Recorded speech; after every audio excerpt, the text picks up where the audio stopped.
Hey guys, Ashley here with another reading. And well, it's actually of course, another one of Danny's work. And well, if you basically know from the video of which she uploaded that she is kind of having a bit of trouble with the Dreams of Reality project. And well, she pretty much kind of needed a bit of help, so I pretty much volunteered to actually do a little reading just to help give you guys the feel of what's going on and so forth. But if you basically know about the 2 episodes she released, it definitely seems promising. I mean, seriously, who is this nightmaring girl, and what exactly is going on? Why does it feel all gloomy and all that? Honestly, I feel as though that this little project is pretty much going to be much more interesting as the story goes on. So yeah, this is basically the reading chapter, and I believe Danny's working on chapter 2 as of this point, I think. I'm not sure. But anyways, let's just see how this first chapter turns out. Night's Dreams Are Reality, Chapter 1. Author's note. This is for a project occurring on my channel, and I'm currently working on the video, so please be patient. Of course, she already did put on the video, which is episode 2. If you don't like Night Dream preferred as a girl, please don't blame me, and the rest enjoy. And this is a point of view of someone. We're not sure who. Seriously, I don't even know who it is. But anyways, let me tell you a story. One lost within time. A story very little survived to tell the tale. It starts at the very beginning of time, when the world was young and bleak. Nothing but darkness as far as the eye can see. 2 beings stood within the darkness, a brother and sister. The 2 were both alone, with no purpose for many centuries until a bright light had shined. 5 strange orbs of color appeared, one green, blue, yellow, white, and red, could be seen as they mingled with each other in a circle. A strange pool-like reflection within its center revealed a strange world to the siblings. A world so distant from theirs, filled with color and beauty, inhabited by many other living creatures, different and unlike for themselves. The sisters sensed a power shining from these orbs, and used them to create something similar to the world they witnessed. In a bright flash of light, the sisters' vision came true. The 2 stood within a green plain of soft blades that blew in the gentle breeze. Above them was a vast ocean of light blue, with the white bundles of white passing by. The sister saw the power of these orbs in awe and named these orbs the Idea. The brother was unsure of what else these colored orbs could do, and let his sister continue. She created things based off of all the things she had seen within the portal. The sisters saw this as good as and named this realm the night dimension, and the areas she creates NiGHTS. She also learned how to create creatures that could live and respond with others on its own. She called these creatures NiGHTPians. They were fun and harmless beings who loved to sing and play with many other creatures. This world had an inhabited space to create, infinite space to create more and more, but with no one else to see it. What was the point? While the sister wandered the empty spaces of this world, she noticed something out of the ordinary. Humans lost in the darkness, She helped them come into the much brighter areas of this world. These humans would only stay for a certain amount of time. The brother suggested to call these people visitors, since they can never stay here forever. The sister agreed with this and did what she could to help them. But she couldn't do it all by herself. She noticed that some of these visitors had powers within them that mirrored the idea she had, but it wasn't as strong as the others. With the revelation, the siblings created a gateway for the visitors to come through. It was known as the Dream Palace, a grand castle that more than housed the visitors, but the dream creatures and sister created as well. The sister placed the 5 within the fountain of the palace's courtyard to maintain the power of the dream palace.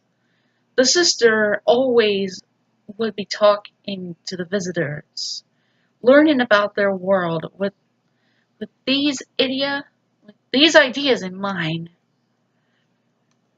She created worlds based out of the visitors' hearts and imagination beyond their very eyes. The sister had finally found her purpose in this world, but the brother was angered. He didn't see the reason for her to create all this and let the visitors have some type of control over her. He wanted to be the ruler of this world. But the sister didn't agree with this and would follow her brother no further. And just to be safe, she made sure he never got near the idiot within the courtyard. The brother ran off and even stole a few of the visitors' idia and used its power to create a land of darkness, the kingdom of nightmare. Oh, so that's how Nightmare was created. By the way, could you pretty much tell who that brother was? I mean, there is only one male god in the ninth dimension. I'm pretty sure you guys can put 2 and 2 together. The brother then created his own mindless minions, known as the Nightmarens, that would do his bidding without question. His first act of ruler involved his creations destroying the Dream Palace and retrieve the main idiot from his sister. The battle was bloody, causing many visitors to lose their idiot, and many of the rare mythical creatures the sister had created lost. But she was smart enough to take the orbs and hide them within the palace's hidden garden along with the sole survivors of the attack. She took a piece of the red idiot and cast it off into the night sky. The Nightmares found the shard and brought it back to the brother of as the sister then concealed the destroyed palace. The sister was left with almost nothing after the attack.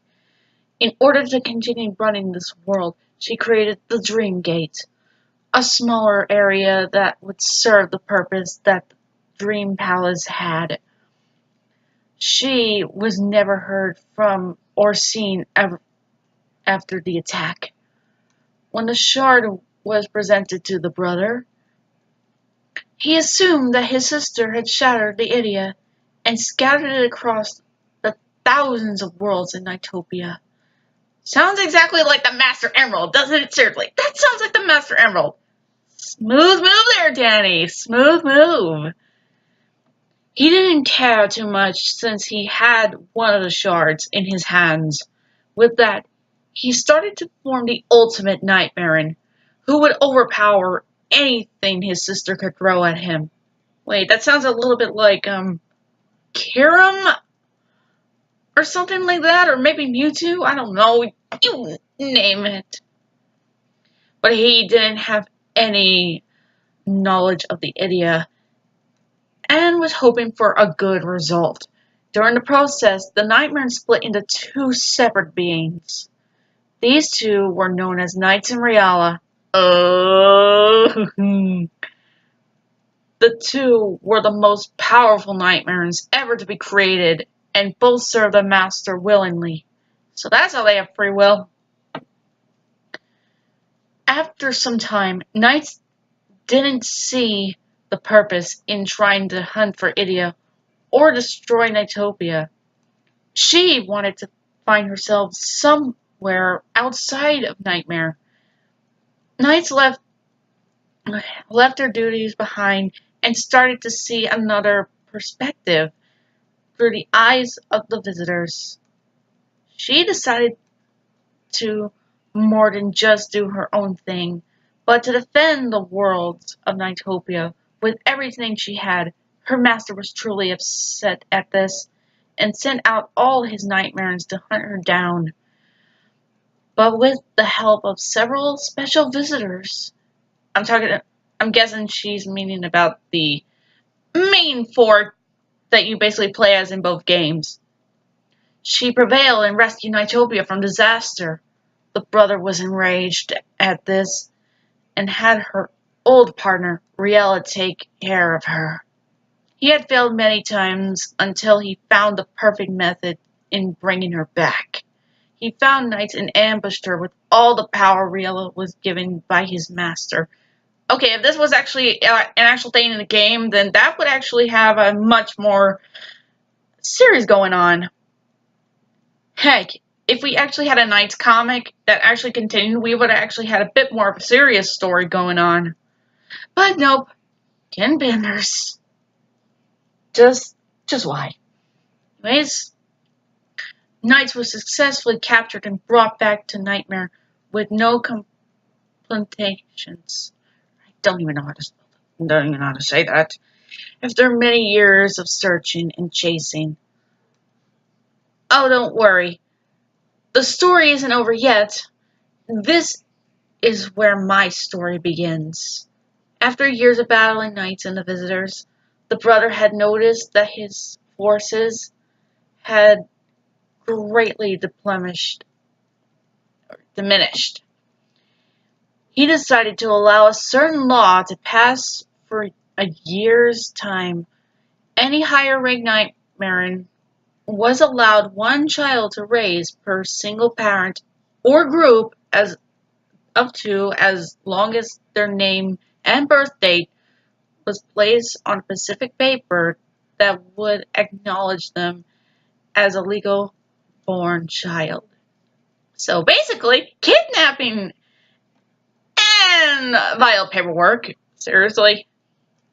Honestly, this would be a lot more interesting if the games actually added something like this or something like that. With this law made, a total of 8 new nightmares were introduced into this world. Seaside the jellyfish, Katniss the witch, or Katniss? I don't know.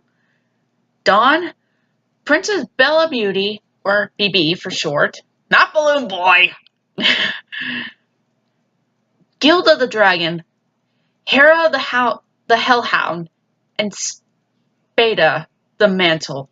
These children were the future of the Nightmare race and would be their new soldiers taking over NiGHTS. Now, if you are paying attention, I only named 7 people instead of 8. Upon the list, the first line was left blank. There was no name or parent assisted to it. Nothing but a birth date. But it signified that this Marin was the oldest of them all. No parent had seen or claimed the unknown child as their own. But I knew better, for that so-called unknown Marin was me. This is my early life before my adventure began. At this time of my life, I had no real records or name. I was found in the dungeon during a routine check. No one was there but the Marin who found me, Riella. I'm guessing it's talking about Starlight. Yeah, that Marin who was basically in the 2 episodes Danny released. This is basically her talking. I just realized it now. I am such a derp. Ugh. Derp. Anyways, he took me in as his new apprentice. His master agreed with this, and I was assigned to him through the list. He didn't name me for some reason, which I found weird, but got over it. Riella would usually call me by his pet name like Child or Near. As I grew older, my training and studying intensified. He taught me mapping strategies, combat defense, advanced magic, and stealth. Every day was tough on me, but I managed. The only problem I really had was I couldn't flippin' fly! I swear to wise man, why was I the one who couldn't fly out of the nightmares out there? Why me? I guess she and Pitt would definitely get along just fine because they both pretty much have this in common. They can't fly. Which is pretty sad when you think about it. Riella gave up on me after 8 years of trying and decided to help me with my agility and speed. I guess nightmares don't really age because, well, I'm guessing because, well, in this series, Knights didn't really look any different, honestly. It just seemed the same, aside from just being a bit more, depressing. And my guess Riella is pretty much the same as well. So, yeah. After a few years, I didn't care that I couldn't fly since no Marin was as fast as me on the ground level. Hey Sonic, you got yourself a buddy! Or something like that. I was allowed some free time every now and again. I always wanted to go and play with the other Nightmare children, but Riella said no. No, you're not allowed. Or he seemed nervous to let me near them. My guess is because Riella is actually kind of acting as a bit of a guardian of some sort. Or probably because deep down, he actually does slightly care. He just doesn't want to admit it. Or anyone for that matter. And that ties into another problem I had. Where did I come from? I asked Riella many times as a child about my parents and where I came from, since he always told me that he wasn't my biological father. Heck, he hated me even calling him a father and told me to refer to him as Lord Riella. You know, I think Girahim would definitely approve of that, or maybe he would just be like, oh, you basically should not have that title if you are going to fail multiple times. If you want to know, Girahim is from Skyward Sword, so there you go. Which is a Zelda game. Or Teacher. Oh my god, I hope he doesn't act like Azumi, because that would actually be kind of terrifying. Oh wait, bad example. When I asked about my parents and origin, all he would say was that he didn't know. I guess he's lying through his teeth. Oh wait, because in episode 1, it was explained. I noticed that every time I asked that he never could look at me in the eye and say it. As a child, I didn't think much about it and eventually stopped asking. I just learned to accept that I was an abandoned child rescued by my teacher. Now that I'm older, it raised many questions with me, telling me that he knew something but didn't say. ... But that is a story for another time. The big day was coming up, and the day I would make my debates to all the Nightmare, all of my training will be put to the test and show where my place stands here in the Nightmare Army. The day of trial. Going on for 19 minutes. Okay, 20, but just saying. I gotta say is that, well, geez, Danny, you really had a lot of thought put into this. That was really great. So yeah, I hope you guys enjoyed that, and I'll pretty much be looking forward to chapter 2. I'll be sure to do that reading when it does come out. So yeah, this is Ashley, and I'll pretty much see y'all later.